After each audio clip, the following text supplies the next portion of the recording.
మన ప్రాణప్రియుడు పెళ్లి కుమారుడైన యేసుక్రీస్తు ప్రభుల వారి యొక్క పరిశుద్ధమైన అమూల్యమైన మహిమగల సంపూర్ణ సాన్నిధ్యం ముందు సమకూడిన ప్రియులరా, ఆత్మతండ్రి క్రీస్తు ప్రభువును పోలిన సర్వ సంపూర్ణతలోనికి పరిపూర్ణతలోనికి మనం తోడుకొని వచ్చి మరణత అందరూ బాగున్నారా? దేవుని దయ వల్ల ఈ దినం చక్కని మహిమ ధ్యానాలలో, నిరీక్షణ ధ్యానాలలో 39వ దినమునకు ఆత్మతండ్రి చేత మనందరం కూడా నడిపించబడ్డాం, తోడుకొని రాబడ్డాం. అందును బట్టి దేవుడికి మహిమ కలుగును గాక. ఈ దిన ధ్యానమును ప్రార్థనతో మరి ప్రారంభించుకుందాము. ఒకసారి అందరూ కళ్ళు మూసుకుని మోకరించిన లేచి నిలబడి ఈ యొక్క ప్రార్థనలోకి వివిద్దాం. పరలోకమందున మా తండ్రి, నీవు ఏ సమయమందును మాకు వేరుగా లేవు కనుక నీకు వందనములు. నీ పిల్లల మధ్యకు నీవు దిగివచ్చిన రీతిని మా మధ్యకు దిగివచ్చి మమ్మును నీతో ఏకము చేసుకున్నటకై తండ్రి, నీ వాక్య వర్తమానం మిమ్మని యేసు నామమున వందించుచున్నాము. ఆమేన్. కూర్చున్నాము. మన ప్రభు యేసుక్రీస్తు వారి పరిశుద్ధమైన నామములో మీ అందరికీ కృపా సమాధానములు కలుగును గాక. రైట్. ఈ దినం నిర్గమకాండము 39వ అధ్యాయమును మనం ధ్యానం చేసుకోవలసిన వారమై ఉన్నాం. మరి ఈ యొక్క అధ్యాయం యొక్క ప్రాముఖ్యత ఏంటి అని కనుక మనం ఆలోచిస్తే, దేవుని యొక్క దైవ ప్రత్యక్షత అంతా కూడా సంపూర్తి చేయబడిన అధ్యాయం ఇది. ఏంటి? దేవుని యొక్క దైవ ప్రత్యక్షత అంతా దేని గురించి?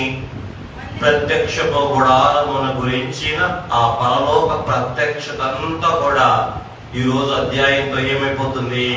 సంపూర్తి. మనం ఇంచుమించు మరి 36వ అధ్యాయం నుంచి మనం చూస్తూ వస్తూ ఉన్నాం. 36లో పని ప్రారంభమైంది. ఆ పని ప్రారంభమైన కాడి నుంచి రోజుకి కొన్ని భాగాలు, గుడారపు పనిని, అలాగే సేవా వస్త్రముల సేవా ఉపకరణముల పనిని, అలాగే సేవా వస్త్రాల పని, ఇవాళ ఈ 3 పనులు కూడా ఈరోజు ఈ అధ్యాయంతో ఏమైపోతున్నాయి? సంపూర్తి అయిపోతున్నాయి. అంటే ముగింపులోకి వచ్చేది. అందుకే ఈ అధ్యాయానికి మనం ఏం పేరు పెట్టచ్చు? సంపూర్తి చేయబడిన దేవుని ప్రత్యక్షత కలిగిన అధ్యాయం. అంటే దేవుని ప్రత్యక్షత అంతా కూడా ఏమైపోయింది వల్ల అది ప్రత్యక్ష గుడారంలో ఎన్ని పనులు ఉన్నాయని చెప్పుకున్నాం మనం? 3 పనులు. ఏమేమి పనులు? 1 గుడారపు పని, 2 సేవా ఉపకరణముల యొక్క పని, 3వ పని సేవా వస్త్రముల యొక్క యాజక ప్రతిష్ఠిత వస్త్రముల యొక్క పని. రైట్. ఈరోజు ఈ 3 పేర్లు కూడా ఈ రోజు అధ్యాయంలో కూడా ఆత్మతండ్రి 35లో రాపించారు. అట్లాగే ఈ అధ్యాయంలో కూడా రాపించారు. ఏంటిది? అదే ఆ క్రమమే. సరే చెప్పండి, ఈరోజు అధ్యాయం పేరు చెప్పండి ఒకసారి. రైట్. సంపూర్తి చేయబడినటువంటి. ఏం సంపూర్తి అయింది? దేవుని యొక్క ప్రత్యక్షత. రైట్. ఇంతకు మునుపు ఈ ప్రత్యక్షత ఎలా ఉంది? ఆజ్ఞ రూపంలో ఉంది. ఇలా చేయాలి, ఇలా చేయాలి, ఇలా చేయాలి అని దేవుడు మోషే గారికి ఏం చేశాడు? ఆజ్ఞాపించాడు. ఆజ్ఞల రూపంలో. రెండోది మాటల రూపంలో ఉంది. మాటల రూపంలో ఉంది. ఈరోజు ఇంకొక 3వది అదృశ్య రూపంలో ఉంది. అంటే అదృశ్య రూపం అంటే మాట కనబడుతుందా? ఇప్పుడు నేను మాట్లాడుతున్నా మీతో, కనపడుతుందా? కనపడట్లా. అంటే ఒకటి ఆజ్ఞ రూపంలో ఉంది, రెండు మాటల రూపంలో ఉంది, మూడు అదృశ్య రూపంలో ఉంది.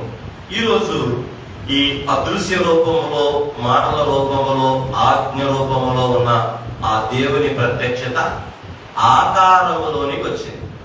పూర్తయిపోయింది. వాడు ఆకారంలోనికి, ఆకారంలో ఉన్న దేవుని ఆకారంలోకి వచ్చేసింది. అంటే ఈ మందిరానికి మనలో ఏం పేరు పెట్టాను?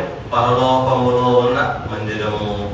తర్వాత దేవుని అంతరంగములో ఉన్న మందిరము. ఆ మందిరము నిన్నటిదాకా ఎట్లా ఉంది? ఆజ్ఞ రూపములో ఉంది, మాటల రూపములో ఉంది, ఆకారం లేకుండా ఉంది, అంటే కనబడని స్థితిలో ఉంది. కానీ ఇవాళ అన్ని కూడా ఏమైపోయినాయి? ఆకారము లేని స్థితిలో నుండి ఆకారము కలిగిన స్థితిలోకి. ఇప్పుడు ఎట్లా ఉంటుందండి? సంతోషమా కాదా? సంతోషమా కాదా? వస్తాను అని చెప్పిన మీ అబ్బాయి అమెరికా నుంచి వస్తే ఆనందమా, వస్తా అని చెప్తే ఆనందమా? నిన్నటిదాకా ఎలా ఉన్నాయి? ఇవన్నీ అదృశ్యంగా ఉన్నాయి. కానీ ఇవాళ ఏమైపోయింది?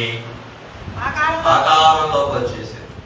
ఇది దేవుడికి ఆనందమే, పనిచేస్తున్న వారికి ఆనందమే, దేవుడు మాటలు అందించిన మోషే గారికి కూడా ఆనందమే. దేవుడికి మహిమ కలుగును గాక. కాబట్టి ఈ నిర్గమకాండానికి మరి యాత్రా పుస్తకములో మనం చివరి అధ్యాయాల్లోకి వచ్చేసాం. ఈ చివరి అధ్యాయంలో మనకి ఏం కనబడుతుందంటే ప్రత్యక్షపు గుడారం యొక్క పని, నిర్మాణం అంతా కూడా మనకి కనబడతా ఉంది. రైట్. ఇప్పుడు ఈ అధ్యాయాన్ని ఒకసారి మనం విభజించుకుందాం.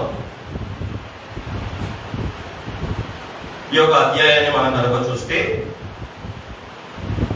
3 భాగాలుగా ఈ యొక్క అధ్యాయాన్ని మనం విభజన చేసుకుందాం. మొత్తం ఎన్ని వచనాలు ఉన్నాయి? 43 వచనాలు ఉన్నాయి.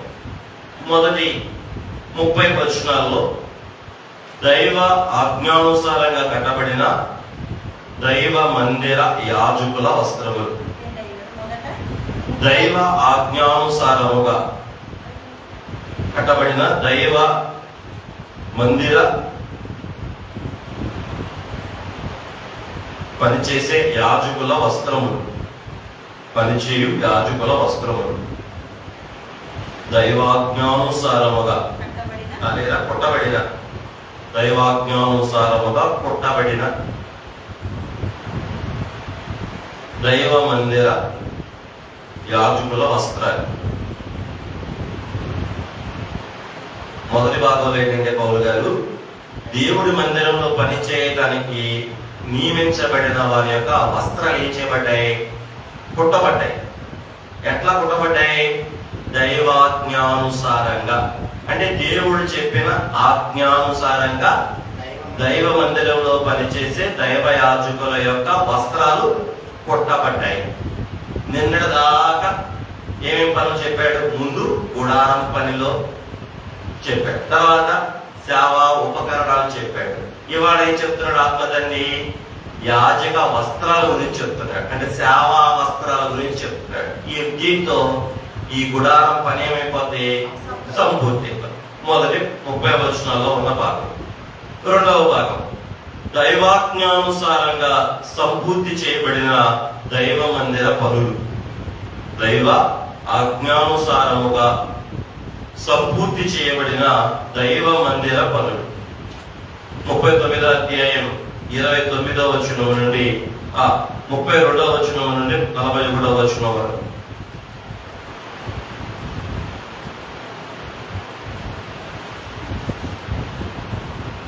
అయిందా? 41 వరకు.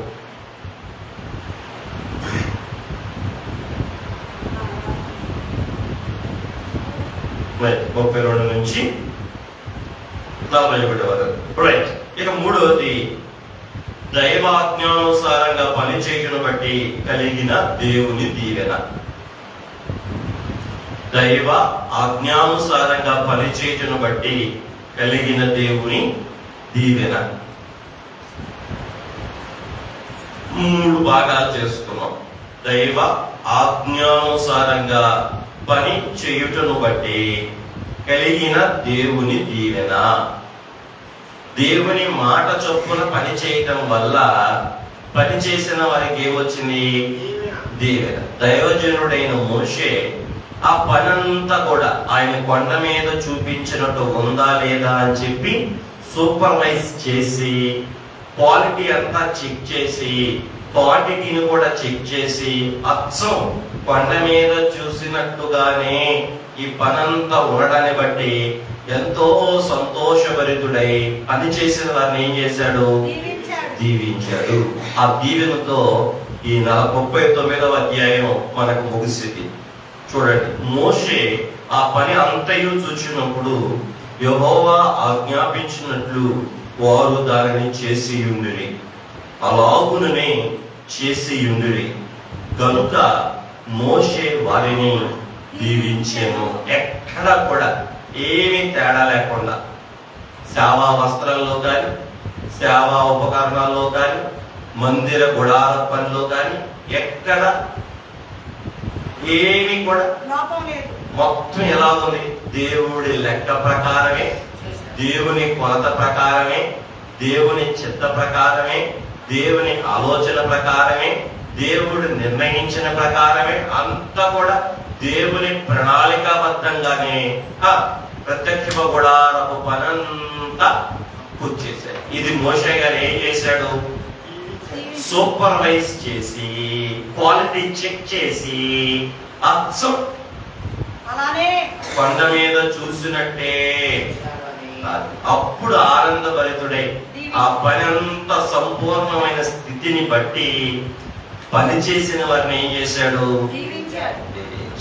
అంటే ఆజ్ఞ, దైవాజ్ఞానుసారంగా పని చేయటం బట్టి కలిగిన దేవుని దీవెన. రైట్. కాబట్టి మీరు గమనిస్తే ఈ 3 పనుల్లో కూడా మనకు కామన్ గా కనపడింది ఏంటో తెలుసా? దైవాజ్ఞ, దైవాజ్ఞ, దైవాజ్ఞ. ఇది దైవాజ్ఞ, దైవాజ్ఞ, దైవాజ్ఞ. ఎన్నిసార్లు ఈ పుస్తకం అంతా, ఈ అధ్యాయం అంతా ఇంచుమించు 11 సార్లు మోషే గారు రాసిన రాతలో వాడబడిన మాట ఏంటంటే దైవాజ్ఞ, దైవాజ్ఞ, దైవ. మన మన మన మన గుళ్ళో కూడా ఏం రాస్తున్నాం? ఆయన మీతో చెప్పునది ఏంటి? ఇది కూడా దైవాజ్ఞ. ఆయన మీతో చెప్పేది చేయుడి అన్నది దైవాజ్ఞ. ఆయన చెప్పినట్లు చేయటం, దైవాజ్ఞకు లోపడటం. అందులో మనకేముంది? మోషే గారు ఏం చేశారు? దీవించాడు, చూసి దీవించాడు. ఈ మాటలు మనకి ఏం చెప్తున్నాయి? విడిపించబడిన మనం, విమోచించబడిన మనం, రక్షించబడిన మనం, దేవుని పాదాలయులకు వచ్చిన మనం ఎట్లా నడుచుకోవాలి? దేవుని ఆజ్ఞానుసారంగా నడుచుకోవాలి. ఆయన చెప్పినట్లుగా, ఆయన నడవమన్నట్లుగా, ఆయన మాట్లాడమన్నట్లుగా, ఆయన జీవించమన్నట్లుగా, ఆయన ఉండమన్నట్లుగా, ఆయన చెయ్యమన్నట్లుగా, ఆయన ఆదేశించినట్లుగానే అది మన యొక్క ధర్మం. అదేంటి? ఆల్రైట్. ఇది విభజన. ఇదేంటి? విభజన. ఇప్పుడు ఈ అధ్యాయంలోని వివరానికి వెళ్దాం. సరేనా? ఏమైపోయింది మనకి? ఇప్పుడు విభజన అయిపోయింది. ఇప్పుడు ఎక్కడికి వెళ్దాం? వివరణలోనికి వెళ్దాం. రైట్. రాత్రి మనం ఏం చెప్పుకున్నాం? ఏమైనా గుర్తున్నాయా మీకు? పట్టుకున్నారా, వదిలేశారా? రాత్రి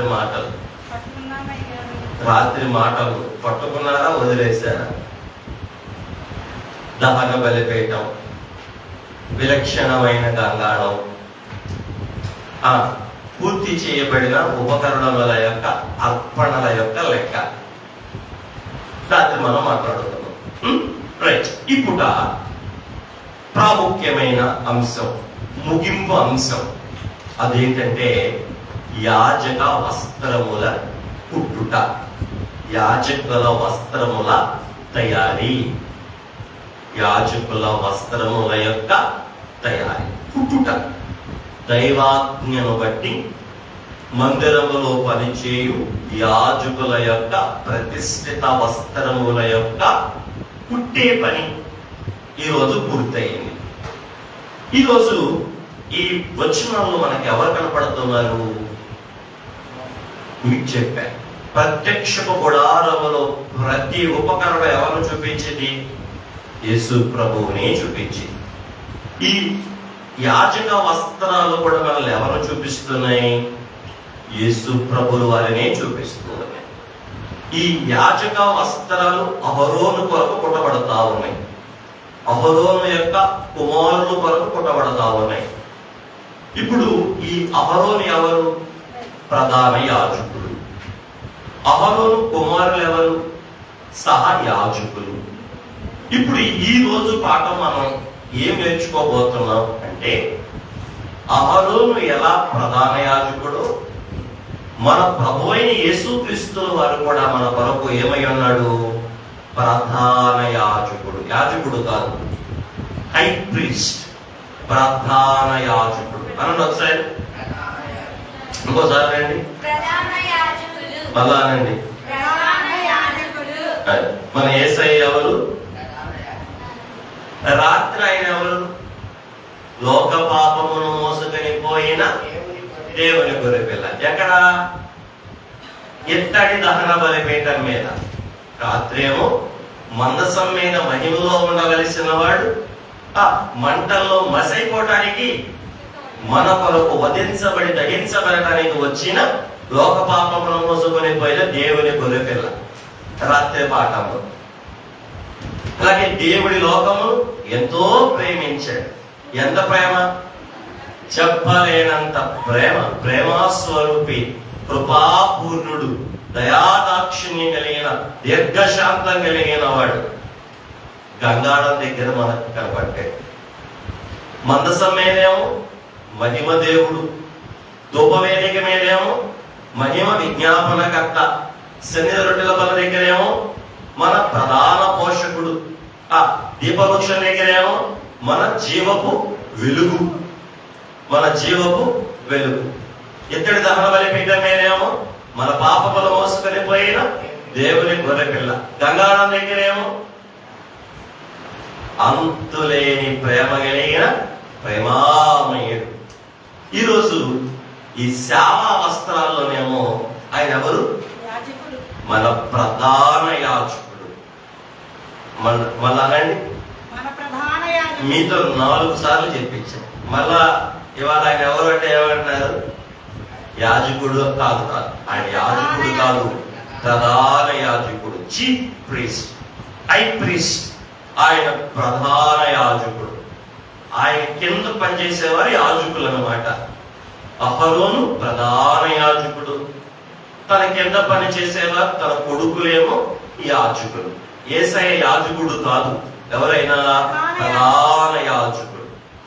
మీకు ఈ యాజకుల ప్రతిష్ఠ గురించి 4 రోజులు చెప్పాను.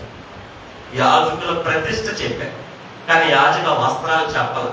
ఆ రోజు బహుశా 29వ అధ్యాయం అనుకుంటా, 28. ఈరోజు ఆ ప్రధాన యాజకుడు గురించి మీకు నేను జ్ఞాపకం చేయాలనుకుంటున్నాను. ఒకసారి చెప్పండి. దేవాలయంలో ఉన్న ప్రతి ఉపకరణము ఎవరిని చూపించింది? ఇప్పుడు ఉన్న ఉపకరణాలన్నీ మీరు చెప్పేశారుగా, చెప్పేశారా? ఆవరణకు ద్వారం ఎవరు చూపించింది? నేనే ద్వారం, నేనే మార్గం, నేనే సత్యం, నేనే జీవం. ఇక్కడ దహన బలిపీఠం ఎవరు చెప్పింది? ఆయనే మన పాపములను మోసుకొని పోయిన మన పాప పరిహారకుడు, మన పాప ప్రాయశ్చిత్తము చేయువాడు. అలాగే ఆ తర్వాత వచ్చే గంగాళం, ఆయన ప్రేమాపూర్ణుడు, ఆయన ప్రేమాపూర్ణుడు. అట్లాగే ఆయన ఆత్మ, పావనాత్మతో మనలను, అంతులేని అంతములేని ఆత్మతో మనలను నింపువాడు. ఆ తర్వాత ఉపకరణాలు గుర్తున్నాయా? ఇప్పుడు ముందే చెప్పా, రొట్టెలు ఆయన మనకు జీవాహారం, ఆ దీపవృక్షం ఆయన మనకు జీవపు వెలుగు, ధూపవేదిక ఆయన మన నిత్య విజ్ఞాపనకర్త. మందసం ఆయన మన దేవుడు, సింహాసనాసీనుడు. ఎక్కడ చూసినా ప్రతి వస్తువు ఎవరిని చూపించింది? యేసు ప్రభువునే చూపించింది. ఆయన పరిచర్యనే చూపించి, అంటే ఆయన ద్వారానే ఎక్కడికి వెళ్ళగలుగుతున్నాం? తండ్రి యొక్క మహిమలోకి మనం వెళ్ళగలుగుతున్నాం. మధ్యలో ఉన్న తెర ఆయన శరీరమునకు సాదృశ్యం. ఆయన ఆ శరీర భూలోక మానవ స్థితికి సాదృశ్యం. ఎట్లా అన్ని ఎవరు చూపించే? ఇవాళ నేనేం చెప్పాలనుకుంటున్నానంటే ఆయన మన నిత్య ప్రధాన యాజకుడు. ఎవరైనా మన నిత్యము మనకు కొరకు ప్రధాన యాజకుడు. తండ్రి దగ్గర మన నిమిత్తము ఏం జరిగిస్తున్నాడు? ఓకే, విజ్ఞాపన. ఓకే, ఆ విజ్ఞాపన పని చేసి ఆయన ఏమంటున్నాం? ప్రధాన యాజకుడు, నిత్య ప్రధాన యాజకుడు. విజ్ఞాపనకర్త నేను ఎక్కడ చెప్పాను? ధూపవేదిక దగ్గర చెప్పాను. అక్కడ నిత్య విజ్ఞాపనకర్త. ఇవాళ చెప్పుకునే పరిచర్య ప్రధాన యాజకత్వం. నిత్య ప్రధాన యాజకత్వం అంటే నిత్యము ఆయన ఎవరు? మనకు ప్రధాన యాజకుడు.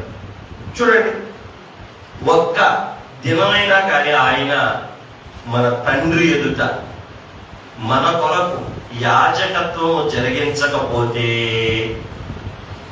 మనకు మనుగడ ఉండదు. ఏంటి?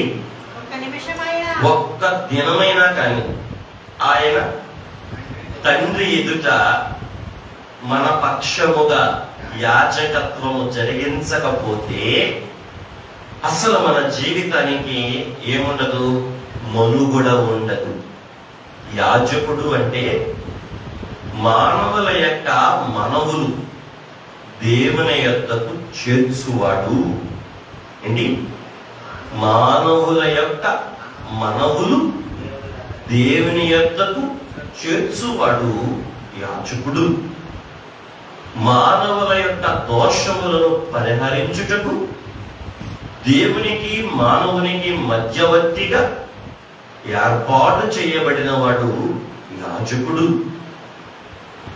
అలాగే మానవులను దైవ నీతి మార్గములో నడిపించుటకు దేవుని చేత ఏర్పరచబడిన వాడు యాజకుడు. కాబట్టి ఈ మన ప్రధాన యాజకుడైన యేసు ప్రభువు వారు తండ్రి కుడిపార్శ్వమున ఆసీనుడై ఏం చేస్తున్నాడు? ప్రతి దినం మన పక్షంగా యాజకత్వాన్ని జరిగిస్తున్నాడు. అంటే ప్రత్యక్ష గుడారములో ప్రధాన యాజకుడు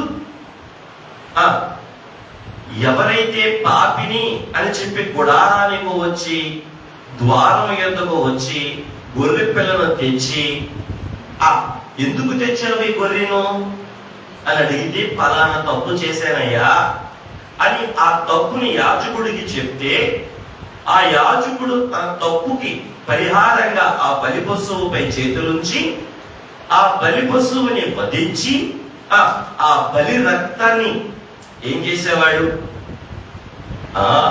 బలిపీఠము మీద ప్రోక్షించి చమిరి లోపలికి వెళ్ళి చమిరి తండ్రితో ఆ వ్యక్తికి ఏం కలగజేసేవాడు?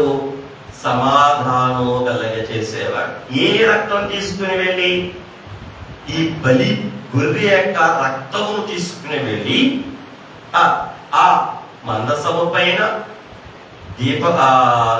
ధూపవేదిక పైన ఆ ఎత్తడి బలిపీఠము పైన చమిరి ప్రోక్షించి ఆ దేవునికి మానవునికి ఏం కలగజేసేవాడు? సమాధానం కలగజేసేవాడు. ఎవరు? ఈ ప్రధాన యాజకుడు. అంటే ఏమి తీసుకెళ్లేవాడు లోపలికి? బలి. ఎనకున్నా కానీ బాగా చెప్తున్నావు. గొర్రె పిల్ల యొక్క రక్తం. కుమారండి నేను చెప్పేది అర్థమవుతుంది నీకు? ఏం తీసుకెళ్లేవాడు? గొర్రె పిల్ల.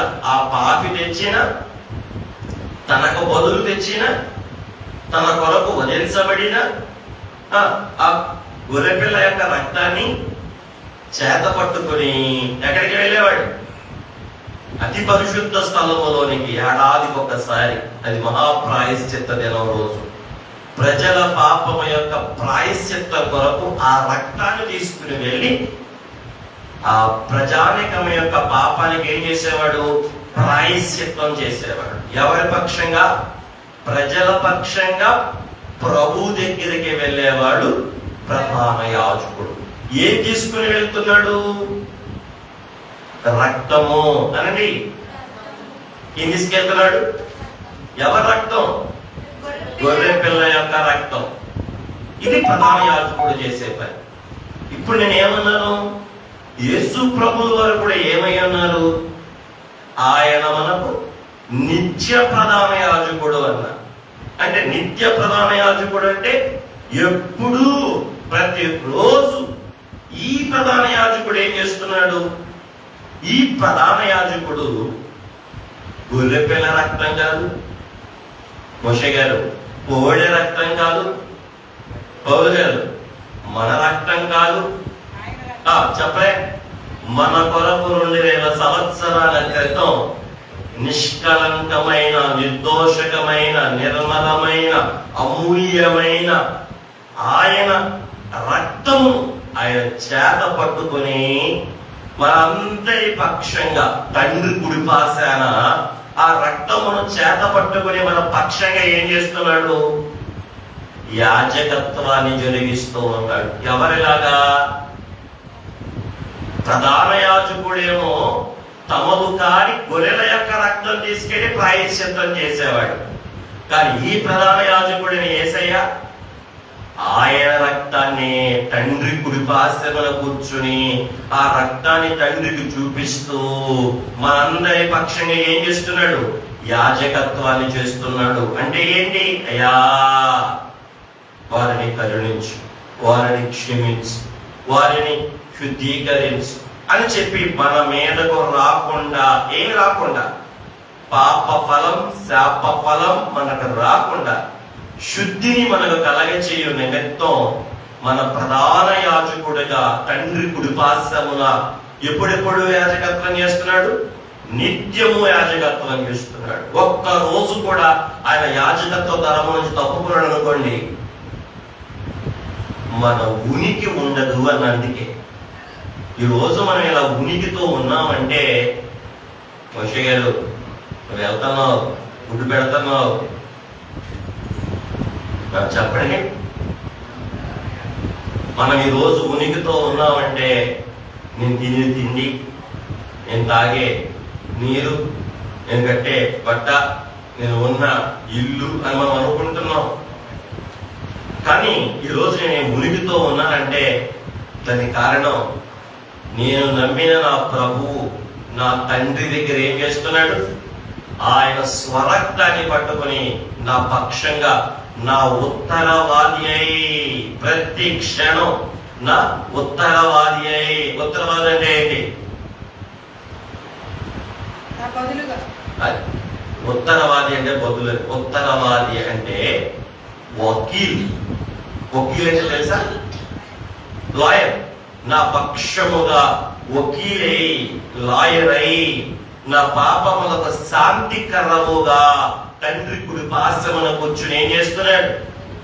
వాళ్ళకి తెలియదులేయా, నిన్న చెప్పావు, అయినా ఇవాళ గుడికి లేటుగానే వచ్చారు, వాళ్ళు అంతేనయ్యా, రేపు మారతారులయ్యా, ఇవాళ క్షమించయ్యా, వాళ్ళ పనులు అవ్వదయ్యా, శరీరాన్ని వాళ్ళు సిద్ధం చేసుకోలేరులయ్యా, వాళ్ళు మనుషులయ్యా, మారతారులయ్యా, నేను చెప్తానయ్యా అని యేసు ప్రభువు వారు ఏం చేస్తున్నారు? ఆయన రక్తమును అక్కడ ఎదురుగా పెట్టి తండ్రి ఎదుట మన పాపములకు ఉత్తరవాది అయి మనకు శాంతికరముగా అక్కడ ఆయన యాజకత్వం జరిగిస్తున్నాడు. కాబట్టి ఇంకా నీకు ఉనుకుంది. 40 రోజులు చెప్పినా నా బడి అనుకున్న వాళ్ళు ఇంకా ఉనికిలో ఉన్నారంటే కారణం అయ్యా నా ప్రధాన యాజకుడై నా పక్షముగా ప్రతి దినం ప్రతి క్షణం యాజక ధర్మాన్ని నా పాపములకు శాంతికరము చేయుటకు నా ఉత్తరవాదిగా నువ్వేం చేస్తున్నావు? తండ్రి కుడి పార్శ్వమున నా పక్షముగా యాజకత్వాన్ని జరిగిస్తూ ఉన్నావు అని ఈ దినం మనం జ్ఞాపకం చేసుకోవాలి. యోహాను సువార్త 2వ అధ్యాయము ప్రారంభ వచనాలు కూడా మీరు చదివితే మీకు ఇంకా వివరంగా నేను చెప్పిన మాట మీకు అర్థమైంది. యోహాను పత్రిక మొదటి అధ్యాయం 2వ అధ్యాయం మొదటి పత్రిక 2వ అధ్యాయం ప్రారంభ వచనాలు. నా చిన్న పిల్లలారా,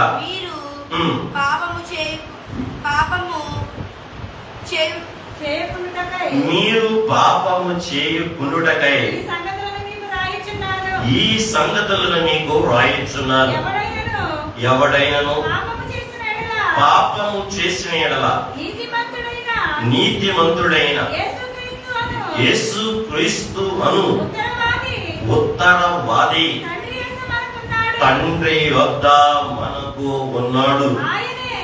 ఆయనే మన పాపములకు శాంతికరమై ఉన్నాడు.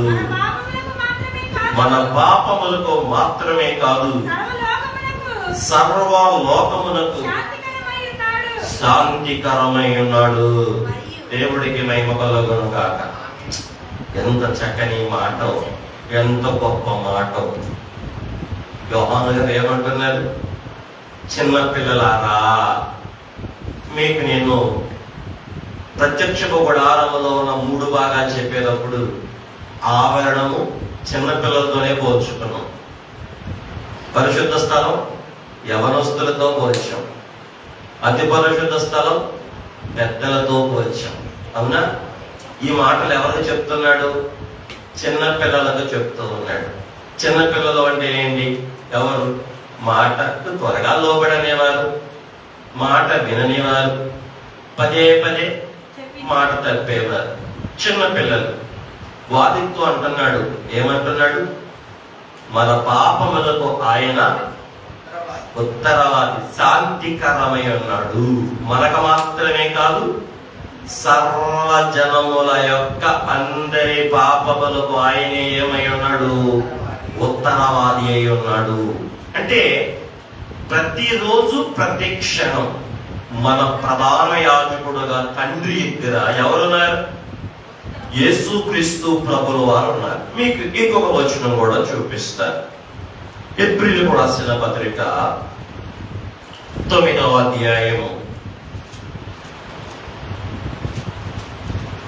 హెబ్రీయులకు రాసిన పత్రిక 9వ అధ్యాయము 23వ వచనం చదువుదాం.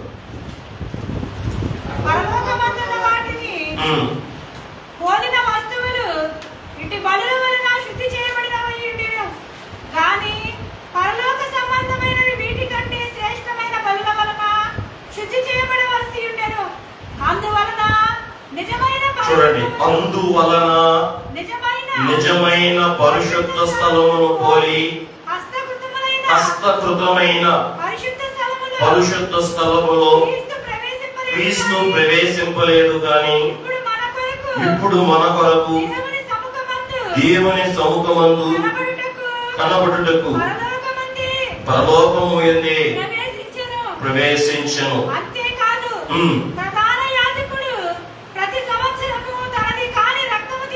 చూడండి, ప్రధాన యాజకుడు ప్రతి సంవత్సరము తనది కాని రక్తము, అంటే ఎవరి రక్తం తీసుకెళ్తాడు? ప్రధాన యాజకుడు గొర్రెల యొక్క రక్తం తీసుకెళ్తాడు. గుడారంలో ఏ పాప అయితే ఆ గొర్రె తెస్తాడో ఆ గొర్రె రక్తం తీసుకెళ్తాడు. ఏ సమాజం అయితే గొర్రె తెచ్చిందో ఆ గొర్రె యొక్క రక్తాన్ని తీసుకెళ్లి దేవుడి దగ్గరికి ప్రాయశ్చిత్తం చేస్తాడు. మరి యేసయ్య ఏం చేశాడని చెప్తున్నాడు చూడండి. తనను కాని రక్తమును తీసుకొని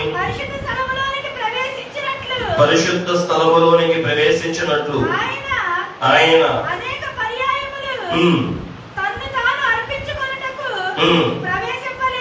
తన్ను తాను అనేక సార్లు అర్పించుకోవడానికి వెళ్ళలేదు.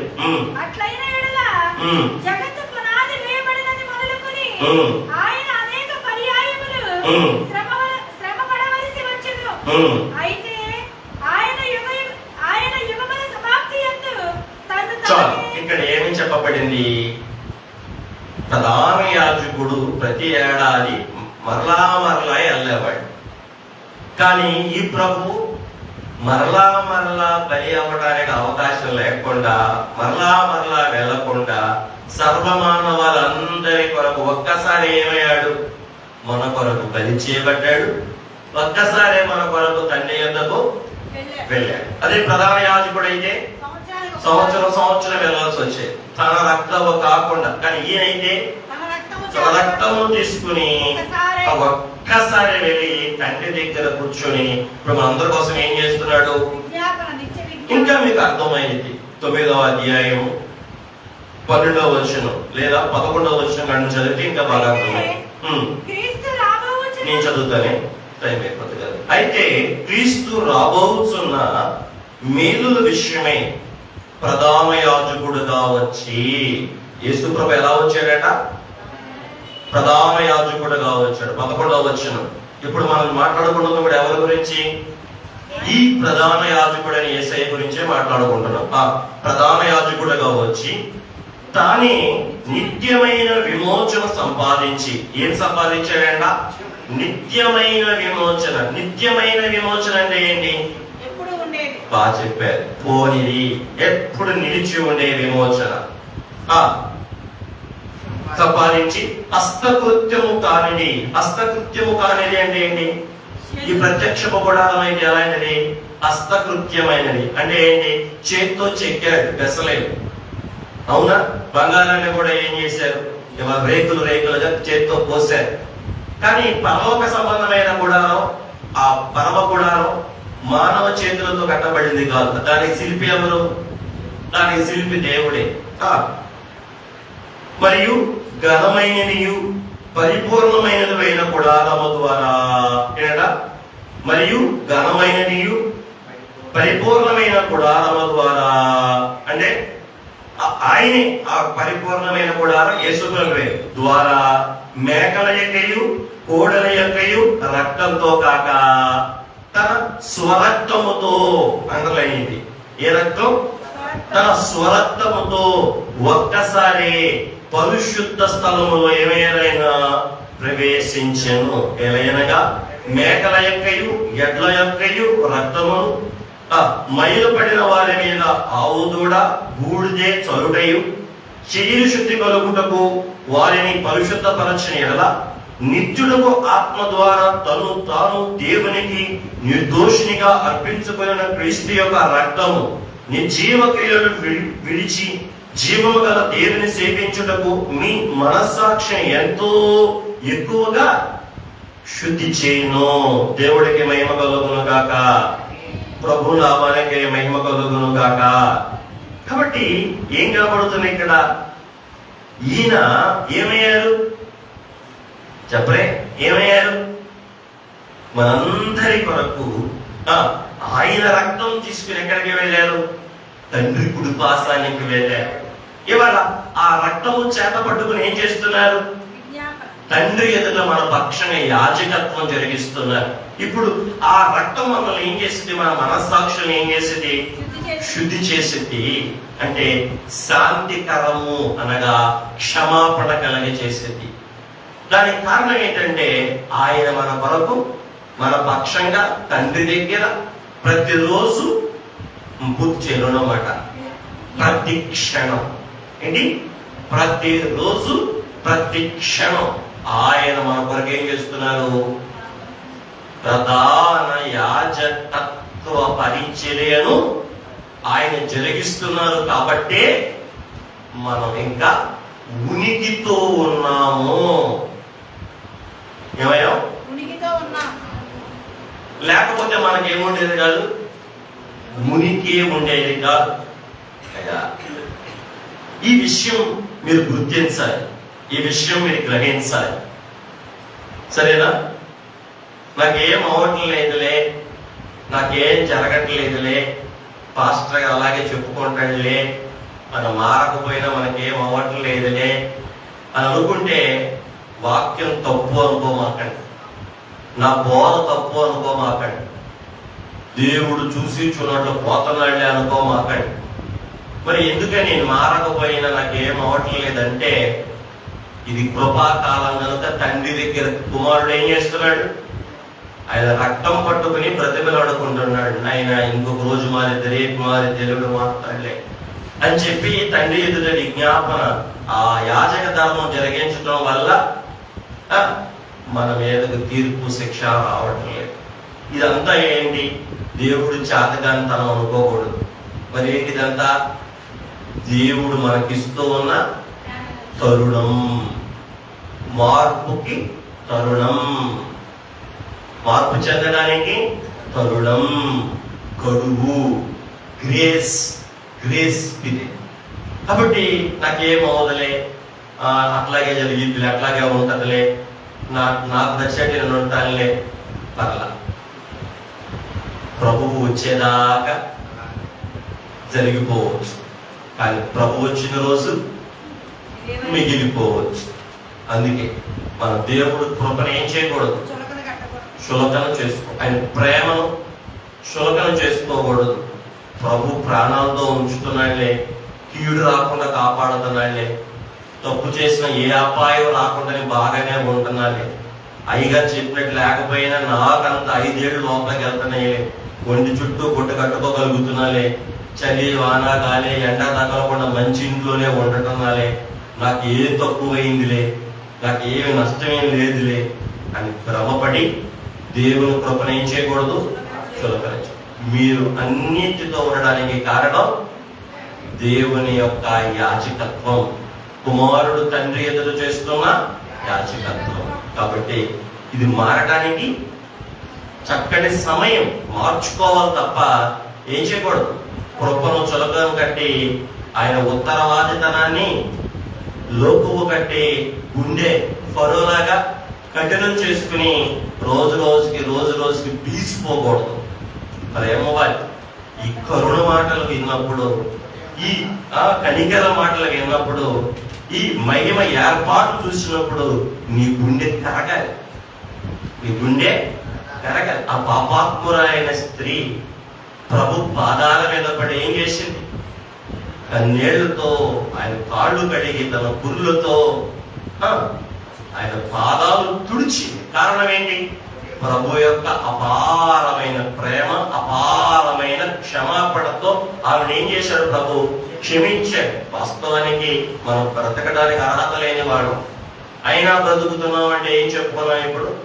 ఆయన మన ప్రధాన యాజకుడై, మన ఉత్తరవాది అయి, మన పాపముల కొరకు శాంతికరముగా ఆయన రక్తాన్ని ఎదురుగా పెట్టి, తండ్రి మారిద్దులయ్యా క్షమించు, నా ముఖం చూసి క్షమించు, నా రక్తాన్ని చూసి క్షమించు, నా పనిని చూసి క్షమించు. అందుకే దేవుడు ఈ రోజు మనల్ని ఎవరు చూస్తున్నాడు?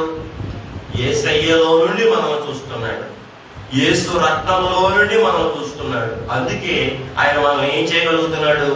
అంగీకరించగలుగుతా ఉన్నాడు. ఆయన కోపం మన మీదకు రాకుండా చల్లార్చుకొని మనలను ప్రేమించగలుగుతూ ఉన్నాడు. లేకపోతే యేసయ్య మధ్యలో లేకపోతే, ఆయన యాజకత్వం మధ్యలో లేకపోతే, ఆయన రక్తం మధ్యలో లేకపోతే, ప్రభువే దేవుడే నేరుగా మనం చూస్తే మన ఉనికి ఏమాత్రం ఉండదు. మరి ఈ మహిమ ఏర్పాటును బట్టి మన గుండెని ఏం చేసుకోవాలి? లక్ష్మి అంటే చెప్పండి. బంక మట్టి మీద సూర్యుడి కిరణాలు పడినాయి అనుకోండి, ఏమైంది? బంక మట్టి మీద సూర్యకిరణాలు పడితే ఏమైంది? కంకరాయిలు తీసుకుపోదు. అదే సూర్యుడు వెనకోసం మీద పడ్డాడు అనుకోండి, ఏమైంది? కరిగిపోతాడు. సూర్యుడు ఒకడే, వాటి స్వభావాలు బట్టి ఒకటేమో బీసుకుపోతుంది, ఒకటేమో కానీ మనం బీసుకుపోయే బంకమట్టేలాగా మన హృదయాలు ఉంచుకోకూడదు. దేవుని మహిమ, కనికర, గొప్ప ఏర్పాటును చూసినప్పుడు విన్నపూసలాగా మన గుండెలేమవ్వాలి? కరిగించుకోవాలి. మనం అయ్యా ఇంతగా చెప్పిన లోబడిన నేను ఇంకా ఉనికితో ఉన్నానంటే దానికి కారణం నా కొరకు నువ్వు చేస్తున్న యాజకత్వం అయ్యా. ఇక రోజు నుంచి నేను నీకు అనుగుణంగా మారతానయ్యా అని దేవుడికి అనుగుణంగా మారటానికి ఈ గుండెను, ఈ మనస్సాక్షిని ఏం చేయాలి? ఆయన తప్ప చెప్పుకొని మార్చుకోవాలి. సరేనా? రైట్, చెప్పండి.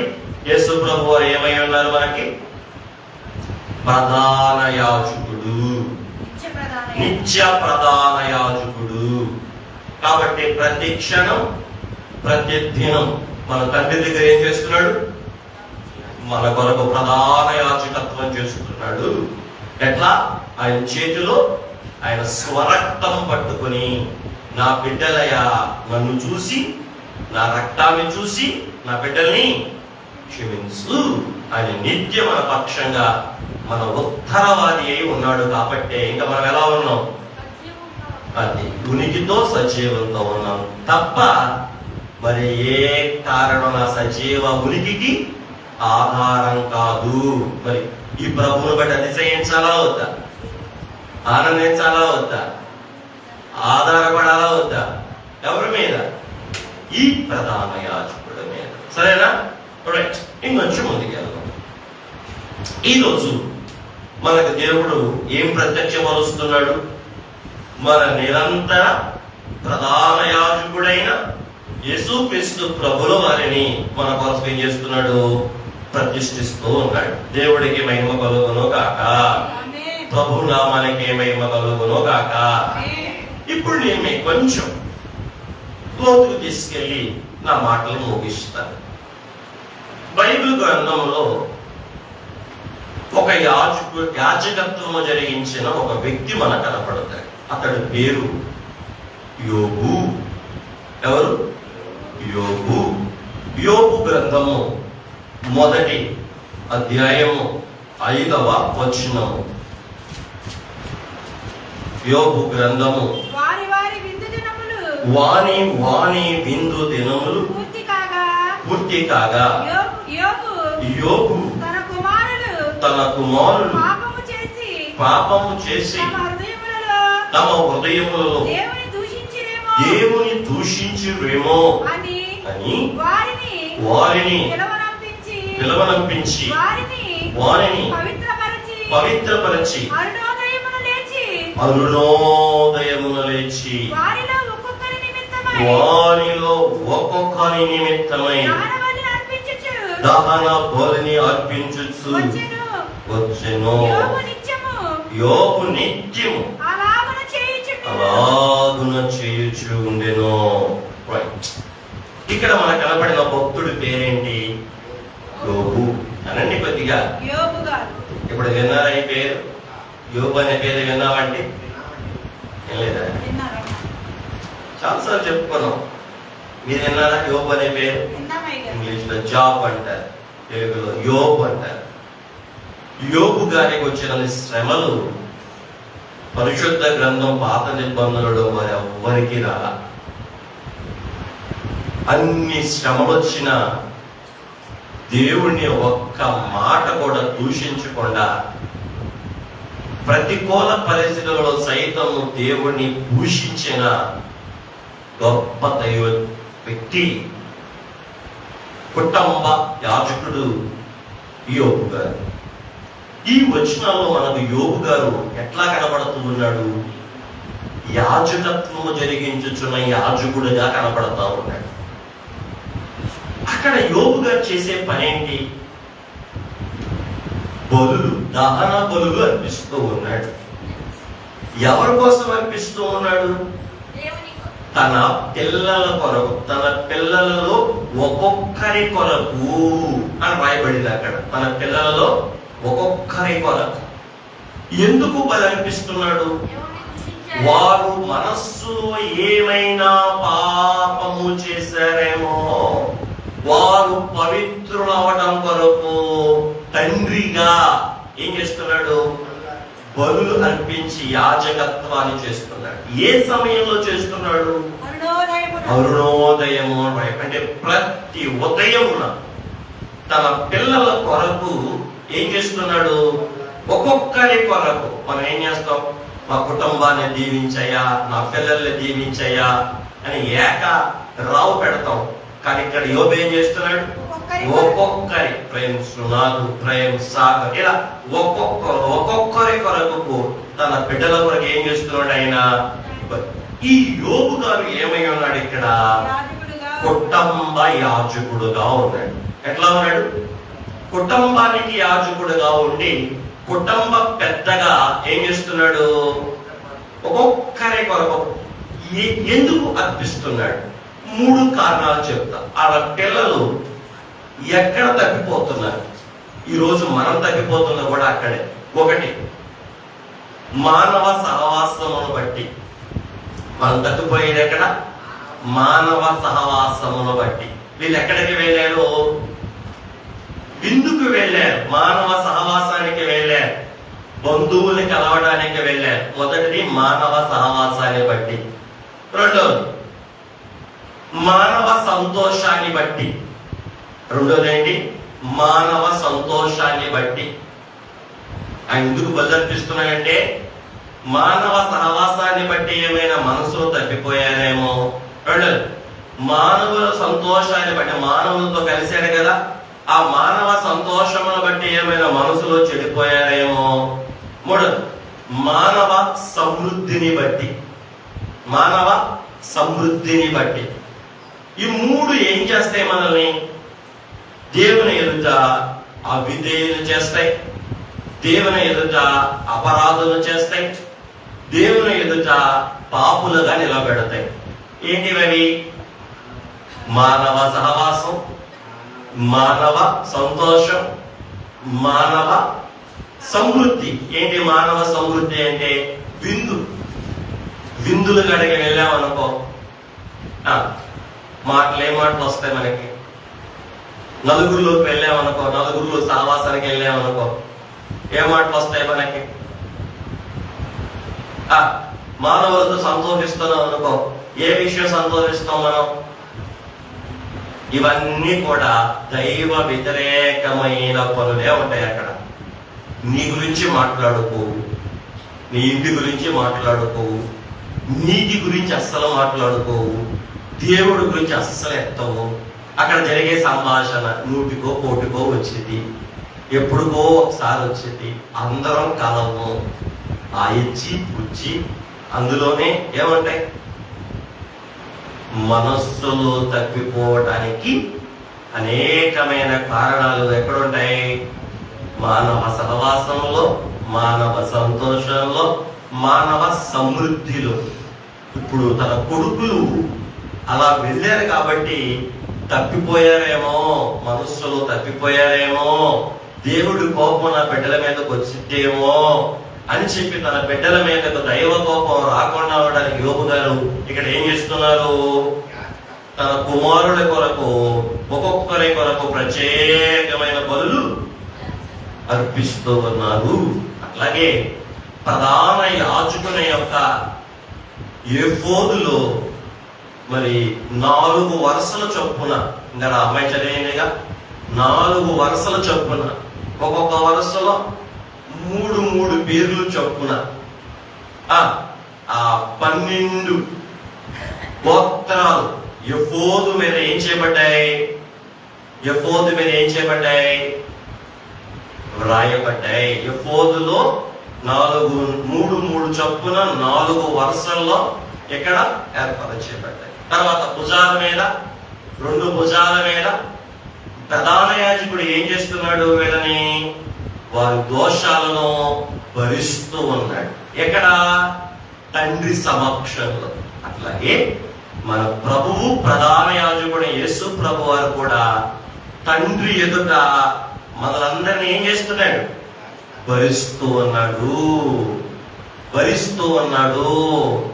తండ్రి స్థానం తీసుకుని యోబు ఎలాగైతే బలి అర్పిస్తున్నాడో ఈ యేసుక్రీస్తు ప్రభుల వారు కూడా ప్రేమ హృదయం కలవాడై, భారము కలిగిన వాడై మనల్ని భరిస్తూ తండ్రి ఎదుట ఏం చేస్తున్నాడు? యాజకత్వాన్ని జరిగిస్తూ ఉన్నాడు. అందుకే ఈ రోజు మనం ఎలా ఉన్నాం? ఉనికిలో ఉన్నాం. రైట్. యోబు గారి యొక్క యాజకత్వం తన ఒక్క కుటుంబానికి. ఇక 2వది చూస్తే ఈత్రో. ఎవరు ఈత్రో? మోషే గారి మామగారు. ఇతని గురించి కూడా ఏం చెప్పబడింది? ఇతడు కూడా యాజకుడు అని చెప్పబడింది. ఇతడు ఎవరికి యాజకుడు?